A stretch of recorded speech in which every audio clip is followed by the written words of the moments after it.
La pandemia ci ha costretti a fare i conti con numerosi atteggiamenti mentali che erano talmente radicati nel nostro comportamento da non essere neppure percepiti come fattori condizionanti. Tra questi, l'attaccamento alle persone e l'attaccamento alle cose. L'isolamento ci ha impedito di coltivare quei contatti diretti con gli amici cui eravamo abituati prima. Ha limitato l'uso degli strumenti che facevano parte del nostro quotidiano, ci ha tenuto lontano dai luoghi che avevamo cari. E ci siamo spesso lamentati perché tutto questo ci mancava. Abbiamo improvvisamente realizzato che ciò che consideravamo ormai acquisito, tanto da essere diventato nel tempo una consuetudine, faceva parte della nostra vita ed era talmente parte della nostra vita da crearci una crisi di astinenza che col passare dei mesi ci ha logorato i nervi. Ma non appena si sono allargate le maglie dei provvedimenti restrittivi, ecco che ognuno di noi si è precipitato a ripetere quei rituali che rappresentavano il ritorno alla normalità.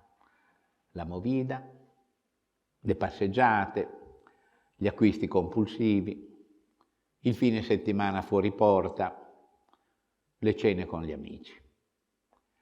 E come viaggiatori smarriti nel deserto e finalmente approdati alle acque di un'oasi sperduta, ci siamo insaziabilmente abbeverati alle fonti della routine, appagati dalla possibilità di ripetere i gesti che in passato ci davano gioia e sicurezza.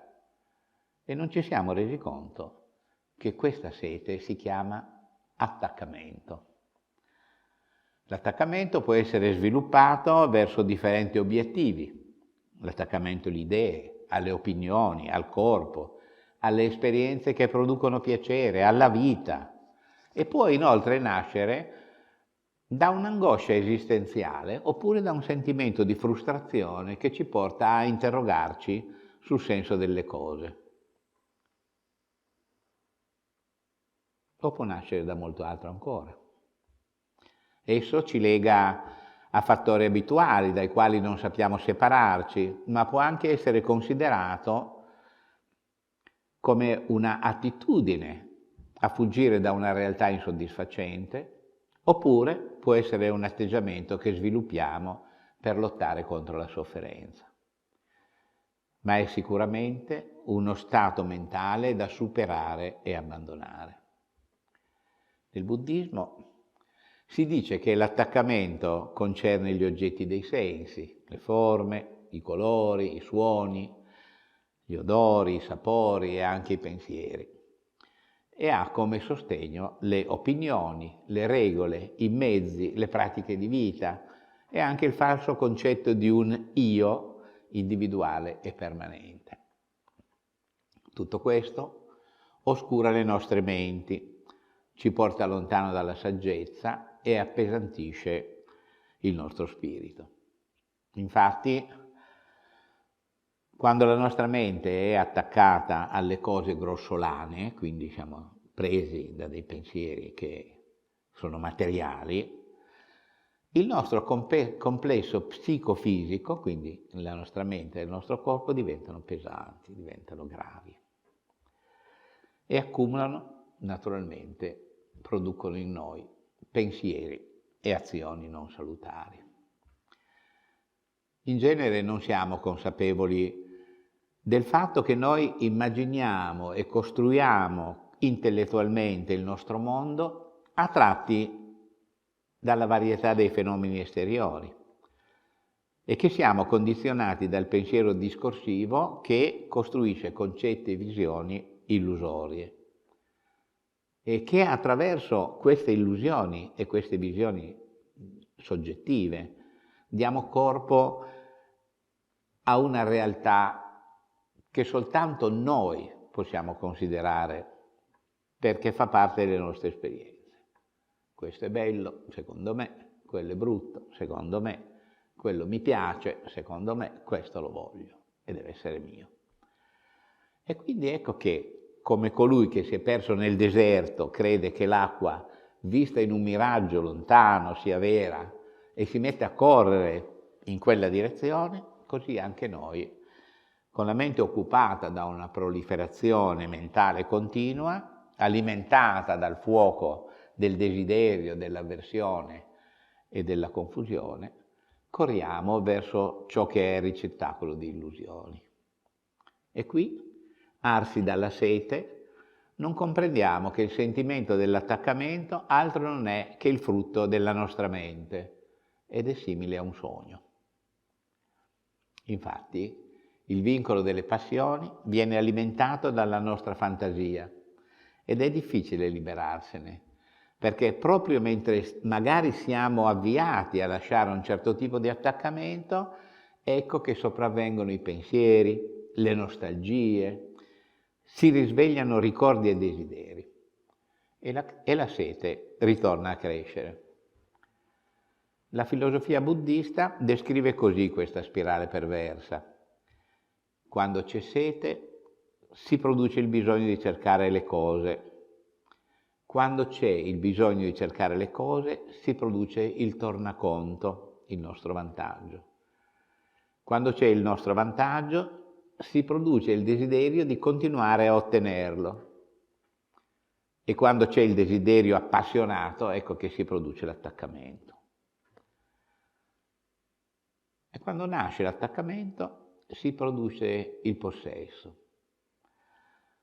E il terreno del possesso esclusivo diventa il luogo del tormento, lo sappiamo. Noi tutti vogliamo le nostre cose per noi, questo è mio ed è solo mio. È chiaro che quando abbiamo l'idea del possesso esclusivo, ecco che nasce la gelosia. E quando c'è la gelosia si produce il bisogno di proteggere l'oggetto del nostro desiderio. Quando c'è bisogno di proteggere si produce il bisogno di essere forti, quindi di armarsi, di proteggersi in qualche modo, e quando ci sono le armi si producono le dispute, le contestazioni, le calunnie, le menzogne e tante altre cose cattive e inefficaci. L'isolamento imposto dalla pandemia ci ha sicuramente fatto sentire la nostalgia per le cose e le persone a cui eravamo attaccati, ma ci ha anche portato a fare l'elenco di ciò di cui possiamo fare a meno. Credo che all'inizio tutti abbiamo pensato di ridurre un po' le nostre attività frenetiche, e poi naturalmente questo poco per volta è andato svanendo, adesso siamo di nuovo, no, in clima di emergenza, quindi ecco che rifacciamo di nuovo gli stessi pensieri, e direi che forse è ancora oggi, visto che ci siamo ricaduti, sia proprio il caso di esaminare la sete di esperienze che abbiamo normalmente e, fatta una valutazione delle gioie, che sono sempre poche, e dei dolori, che sono sempre molti, che certi attaccamenti producono, forse dovremmo riprometterci di liberarcene. Se fossimo in grado di lasciare la presa e liberarci dalle illusioni, nella nostra mente regnerebbe la pace, questo è ovvio. Ma c'è un fatto che noi non teniamo mai in considerazione, ed è che il desiderio produce sempre pensieri e immagini che ci agitano. Non è mai pacifico il desiderio, crea sempre una sorta di frenesia, di instabilità. E quando noi ci attacchiamo a questi pensieri, a queste immagini, ecco che la nostra mente subisce a sua volta degli attacchi.